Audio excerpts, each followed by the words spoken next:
the one thing that's like semi-juicy right now, and we can talk about in terms of speculation, in terms of content, whatever. Kawhi Leonard is an unrestricted free agent. The number one free agent. Yeah. Yes. He was always the number one free agent. But I guess I actually don't know what the thought was going into this. I'll just speak from my own thoughts. Like, I thought the guy is definitely going to stay in LA because it seemed like he worked so hard to get his way out to Los Angeles because he's from Riverside. He's from quote unquote this area, like, which, he wants to play. You could be from Sacramento and they're like, he's from the LA area. He's from the LA area. So my understanding was, like, he worked so hard to get to the Clippers. The Clippers have obviously a great team. They've underachieved, I guess you would say, based on what we expected when Kawhi. They went to the conference finals for the first time in franchise history. So I'm going to say that they're doing okay. But if you want the lifestyle, this is the place to be for Kawhi Leonard, you would assume. If you want the family to be nearby, that this would be the place to stay. If you want the best chance of winning a ring, you feel like this would be the place to stay.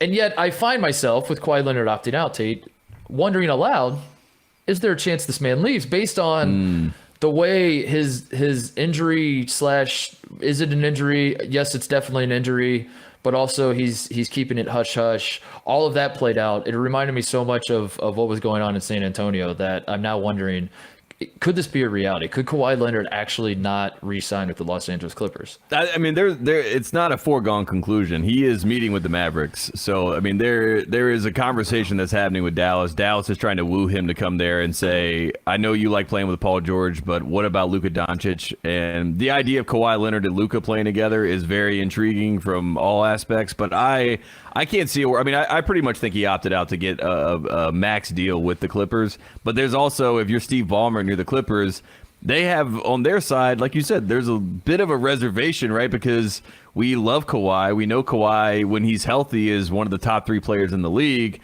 But also, we haven't had the guarantee that he's going to be healthy. And he does load manage all season. He also lives in San Diego. He also, the first year he was here, pissed off half of our team because he did live in San Diego and basically decided when we practiced and when we did workouts because he got to control the team, which is Kawhi's so quiet and humble that the diva tendencies that he has, you know what I mean? We don't really focus in on it. Like if LeBron lived 2 hours away in Santa Barbara or an hour away in Santa Barbara and then was like, I'll be down at 3:00 for practice. That's when we practice. I think a lot of people would be all over him about it. Kawhi has that same energy going on. Paul George is obviously bought in.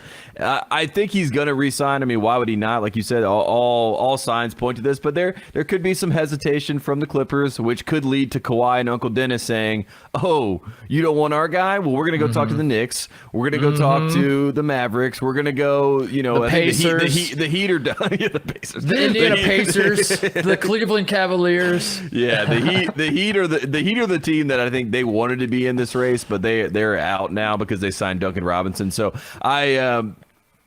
I mean, maybe I would have waited, and have seen where Kawhi was in this whole ordeal. But wait. You're saying you wouldn't have signed Duncan? You would have tried to get Kawhi over Duncan? I would have gotten.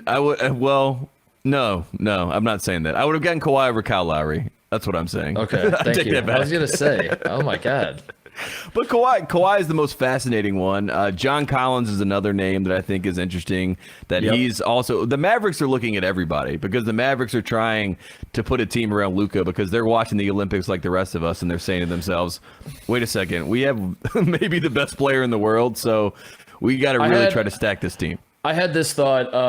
This was one of my half-baked ideas I had when I was in high school, and it was very just selfish of me. And I realized it was stupid, but also I talked myself into it not being the worst idea.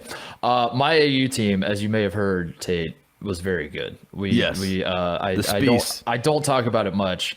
But Heat, baby. You're part of Heat culture, by the way. I didn't even realize that. That's a good one.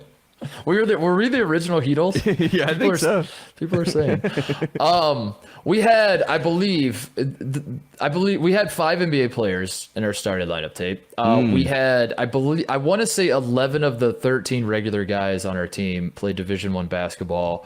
One of them one of the guys that didn't played professional baseball out of high school, but had D1 offers and chose baseball instead. So we were stacked, Tate, right? And I remember thinking to myself, why if you're a college, why is a college like, is this my galaxy brain idea was offer our entire team a scholarship to your like, just take our AAU team and let us play at Ohio State, and like we're the entire team. We've wrecked everybody for 4 years. Everybody we play, we destroy. We were playing up a level. We would beat guys. It didn't matter. Like we lost like 4 games in 4 years. State. It was you know.